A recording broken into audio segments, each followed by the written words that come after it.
If you're thinking about retiring and wondering how you're going to replace your income, I have some good news. You're probably thinking about it the wrong way.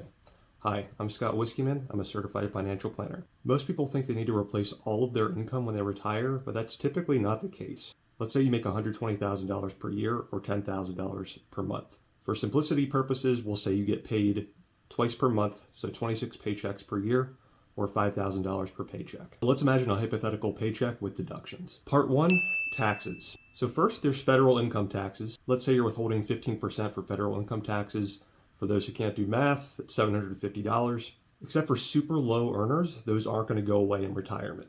But there's a good chance they're going to be a lot lower than 15% or $750 for the exact same income that you're withdrawing from your taxable investments. Next, there's FICA. FICA stands for Federal Insurance Contributions Act. This tax you see on your pay stub funds Social Security and Medicare, so that's income for people age 62 plus and retirement health care for people over age 65. This totals 7.65% for the $5,000 we were talking about, or $382.50. You might also see this broken down on your pay stub as OASDI and Medicare. If you do see it broken down that way, the Social Security part is 6.2% of your pay, and the Medicare part is 1.45%. So a quick note, if you're self-employed, you're actually responsible for double this amount. And if you earn over $200,000 as an individual or $250,000 married filing jointly, you're responsible for a 0.9% Medicare surtax on top of all of this. So the important thing is this does go away in retirement. Not talking about if you're earning part-time income from a job, but if you're only withdrawing from, say, a pension, from a 401k, from a Roth IRA, just examples, you're not going to be responsible for this FICA tax from those distributions. So next, there's state and local income tax. So obviously this can vary widely depending on what state you're actually filing in and what state you're residing in when you retire. For argument's sake, let's use the state that I'm in, which is Pennsylvania. There's a flat 3.07% state income tax for $153.50. Local tax rates can vary even in my state. Some states don't even have local tax rates, but in my state, they're about 1%. So let's say that's $50, 1% of $5,000. So your total for state and local income taxes in our example is $203.50. So important note here is that there's 13 states, including Pennsylvania, that don't tax retirement income. So depending on the state you decide to retire in, your retirement income might not be subject to state income tax at all. There are a few other small taxes that you'll see on your pay stub, like local services tax or unemployment tax, but for our purposes, because those can vary depending on the state you're in, we're just going to exclude those. Part 2, deductions. So imagine, same example, you're putting 10% of your earnings into your 401k. So 10% of $5,000, that's $500 per pay. So obviously when you're retired, you're not going to be putting that money into your retirement because you're retired. Now you're going to be living off of your 401k instead of putting money into it. So that is an expense that goes away.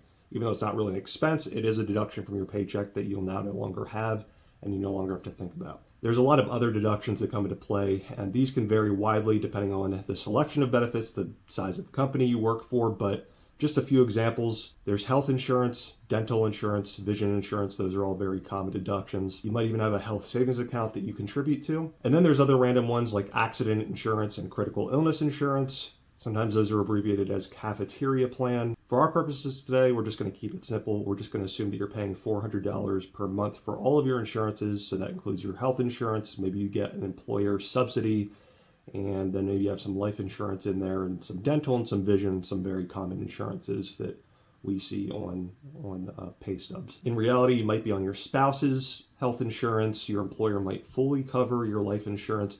Or you might just have not decided to elect any benefits at all for some reason. Most people have some type of benefits deducted from their pay stub, so we're going to assume that there's some in there. Part 3, summing it up. After you factor in all of these expenses, so again, that's federal income taxes, state income taxes, local income taxes, retirement savings, and insurance. That means if you make $5,000 per pay, you're used to taking home only $2,764 per paycheck. So this is what you're actually used to living off. If you're not a math person, that's 55% of your pre-tax $5,000 per pay. So what's this mean? If you're approaching retirement thinking, I make $120,000 per year, I need to replace all of that. That is a gigantic difference. And if you commute for your job, we haven't even factored in those expenses.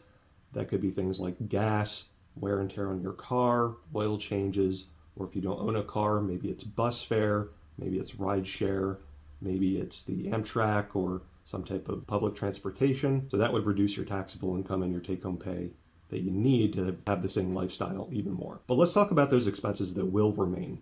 So you will have federal income taxes most likely unless you don't earn a lot of money. But again, that's just federal income taxes. You won't see those FICA taxes coming out if you're taking just retirement distributions and Social Security distributions and not earning income from a part-time job. Then you'll have health insurance to pay, and this is where things can get a little bit muddy. If you're 65 or older, you're going to enroll in Medicare. Medicare Part A is free, then there's costs for Medicare Part B, Part D, or a Medicare Advantage plan if that's a direction you decide to go. But if you're under 65 and you decide to enroll in an Affordable Care Act plan, you could potentially qualify for a huge subsidy. So how much it will cost and whether or not you'll qualify for a subsidy are going to depend on a variety of factors. It'll vary based off of your zip code, it'll vary based off of your total income, and it's going to vary based off of the type of plan you select.